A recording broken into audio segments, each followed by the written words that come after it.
since 1986. Relative poverty has also declined over the last 5 years. Well, what about absolute poverty? I was surprised, or maybe I just missed it, that Owen didn't mention today's food bank figures, even though it turned out they were completely bogus. The use of food banks, is the use of food banks a reliable index of the degree of food poverty? I'd say it isn't. And to think it is to conflate an increase in supply with an increase in demand. The use of food banks, for instance, increased 20-fold between 05-06 and 10-11, but that doesn't mean that poverty increased 20-fold in the last 5 years of the Labour government. Twice as many people use food banks in France as they do in the UK, but Owen, you'll be pleased to learn that that doesn't mean there are twice as many people living in poverty in François Hollande's socialist paradise as there are in the UK, though give it time, it might happen.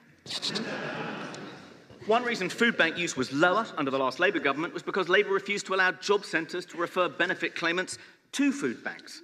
The main cause of people using food banks is a delay in processing benefit claims, and under the last Labour government, 86% of payments were processed on time compared to 92% of payments being processed on time now. So the increasing use of food banks doesn't prove the need for food banks has actually increased in the past 5 years. But is there any evidence that food poverty has actually fallen under the last government? Well, yes, there is. The OECD Social Indicators Survey in 2012 included the question, have there been times in the past 12 months when you did not have enough money to buy food that you or your family needed? 8.1% of UK respondents in 2012 said yes, compared to 9.8% when asked the same question in 2007.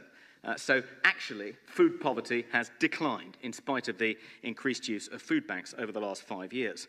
The least well-off have benefited in all sorts of ways from measures taken by the last government. Taxes have been cut for 26 million people, and 3 million of the lowest paid have been taken out of tax altogether. One of Owen's fellow Guardian columnists, Danny Blanchflower, warned that reducing the size of the public sector, this was a warning he made in 2010, would result in up to 5 million people being unemployed at the end of this Parliament. In fact, unemployment has fallen from 8.1% in May 2010 to 5.6% in the first 3 months to February of this year. It's fallen from 2.5 million, which is where it stood at the end of the last Labour government, to 1.84 million today, with over 2 million jobs created in the private sector. Youth unemployment has fallen from just over 1 million in 2010 to just under 500,000 today. More jobs were created in Yorkshire last year than the whole of France, which is one reason that Britain has overtaken France in the last month as the world's 5th largest economy.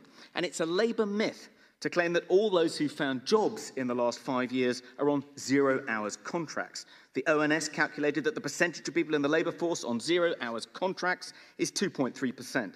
And of these, 66% are happy with the flexibility that 0 hour contracts give them. In all likelihood, that 66% includes the staff who work for the 62 Labour MPs who employ staff on 0 hours contracts.